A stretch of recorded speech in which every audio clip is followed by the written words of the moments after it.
This has made many Nigerians to begin to wonder why the president is so swift to deploy Nigerian military to Niger when Nigeria as a country is faced with high level of insecurity, especially in the north. These Nigerians have taken to social media to air their views concerning President Tinubu's decision to involve Nigerian military in the ongoing coup in Niger. According to this Twitter user Okaria, Tinubu has not sent any delegation to southern Kaduna to know what is causing the killings. His problem is Niger. Another one here says his white masters are putting a lot of pressure on him. Is Niger the only problem we have in Nigeria? Why is Nigeria so much pained with the military takeover in Niger? So guys, this is it. Nigerians are not happy with the decisions of our president because according to them, he is paying more attention to his job as ECOWAS chairman, forgetting his own country, Nigeria. According to reports, in the early hours of today, there was an attack in a community close to Mangu in Plateau State where about 4 people were killed. And we know what has been happening in northern Nigeria, even in Mangu, Plateau State, how we have thousands of persons that were displaced. And this is something that requires urgent military intervention and urgent help for the people over there that are dying on a daily basis. Also, we have other issues plaguing the country, like resident doctors' planned protest because the government of the day is not concerned about them. But this same government is by all means trying to combat what is going on in Niger, neglecting their own home. Remember the popular statement, charity begins at home. Begin in Plateau State, where an early morning attack on a village 3 kilometers from Mangu Township has left 4 persons dead. The women in Mangu are enraged by the constant disruptions to the peace and stability of the communities affected. A source told TVC News that women in Mangu are protesting the killings. Roads have been barricaded, preventing free movement in and out of the area. The women accused the military of not putting in place proactive measures to secure farmlands and protect vulnerable groups from incessant attacks. They marched to the command center where the military set up its base. They are asking the government to withdraw the soldiers. The bodies of the latest victims have been taken to the palace of the paramount ruler. And away from the coup in Niger, the Nigerian Association of Resident Doctors has announced it will embark on a nationwide daily protest to insist on the association's demands, which it believes have been neglected by the Ministry of Health and the federal government. The protest, scheduled to commence this Wednesday, will include picketing of the Ministry of Health, Office of the Head of Civil Service, as well as federal and state tertiary health institutions across the country. The association had embarked on an indefinite strike on the 26th of July, despite interventions by the Secretary to the Government of the Federation and the Speaker of the House of Representatives. This recent decision taken by the association's National Executive Council comes barely 2 days after the Ministry of Health instituted the no work, no pay policy against the striking doctors. You remember that the Nigerian Labour Congress, the Trade Union Congress, and every of the organized labor have threatened that they will begin nationwide strike and protest. And that the federal government intervened. The president met with the TUC and the NLC, trying to ensure that there is no shutdown of economy and the running of government or the nation moving forward. What is the Labour stand on that one? Just about the time when we are trying to wrap our heads around what is going on, the resident doctors are now angry. They said the federal government must meet their demands. Don't forget, if you're asking the question, who are these resident doctors? How many are they? What is their population? What is their percentage in the whole scheme of things? In about less than 30,000 of the medical doctors that we have in Nigeria, the resident doctors are over 10,000. You know what it means? That the senior doctors that bridge the gap between the consultants and the other doctors in Nigeria. They hold a very significant value in the medical chain in Nigeria. They said on Wednesday they will go out to protest and they will down too. This means a very dire situation in the nation's medical and health system.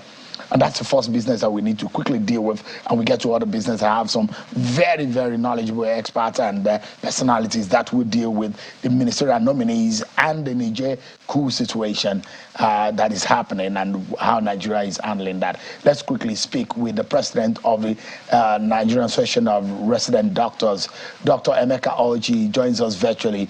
Dr. Orji, thanks so much for joining us. We thought that things have been settled because the Speaker of the House of Representatives, Honorable Tajuddin Abbas, had intervened. He met with the president. We thought that the federal government is listening to you, but now from the communique that was shown on the screen right now, it showed that things are not resolved. And you and your colleagues have made up your mind that you will not work and you'll be on the street. What exactly have gone wrong? Thank you, Shehu, for having me. Well, we want to thank the Speaker of the House of Representatives for his efforts. We also thank the Secretary to the Government of the Federation. And indeed, we thank every other government official who has, in one way or the other, tried to intervene in this matter. But certainly, we are still where we are. The demands that we've made, which everybody, there is no government official that has tried to intervene in this matter that has ever told us that that those demands are not germane and that they shouldn't be met. But the question is, up to now, how come none of those issues have been addressed? No single one of them. Take, for instance, the very important issue of a one-for-one replacement. You see, we keep hammering on these things, and the Nigerians will agree with us that our hospitals are massively depleted. We do not have the numbers anymore. We do not have the doctors and nurses to take care of Nigerians. And that circular we were promised as at February this year that it will be released. And up till now, it's not because it is that circular that we give the chief medical directors across the country the opportunity to quickly replace doctors and nurses that have left the system in search of greener pastures. And as long as you don't do that, our members will continue to be overworked, they will continue to die, they will continue to break down. And we don't think that should continue to happen. And part of the problems we have is that when you see some interested government officials trying to intervene, then you now see what looks as if there are some other people who are trying to aggravate the matter. And unfortunately, that is what has led to this escalation that will likely happen by this week if the government agencies involved do not take appropriate steps to address these issues that we've been raising for a long time now. The figure we have is that close to 100 to 200 leave every month. And so if you do the math, in the space of 1 year, we would have lost between 1,000 to 2,000 resident doctors. And you need to realize that we are talking about resident doctors. There are other cadre of doctors that are leaving. Okay, so consultants. Which countries? I know that a lot of them left to the UK. Saudi Arabia is also there. Canada is there. Which other countries are these doctors living the most? Because it's not only in your own practice that you find a lot of Nigerians living. It's the Japa syndrome. It cuts across. But you are saying as an organization or as a union that is impacting on your practice. Is that right? That is correct. And some of them are even going to African countries. That will tell you how bad Nigerian health sector has become. That doctors will leave this country and go to African countries because they have better working conditions there. They have better infrastructure. And we are supposed to be giants of Africa. Now, so what we're saying now, what you and your colleagues have agreed is that from Wednesday morning by 10 a.m., you are going to be storming the Federal Ministry of Health, the Office of the Head of Service of the Federation, and all the federal and state health institutions nationwide, and you will picket them. For those who may not really being on the street, may not understand what it means to picket. It means that you probably will be putting chains and locks on some, and you'll not allow some of these gates to be open. Am I right? That is correct. So it means that in some health institution in Nigeria, not only that your members are not going to work, we're talking about almost 15,000 doctors in Nigeria, but also you will not allow operations to go on. Is that the right thing? That is the mandate of our National Executive Council. So do you think that this will impact negatively on the already bad situation in this country? So that is the reason why we are appealing to government to intervene at this point. We believe that this can be resolved.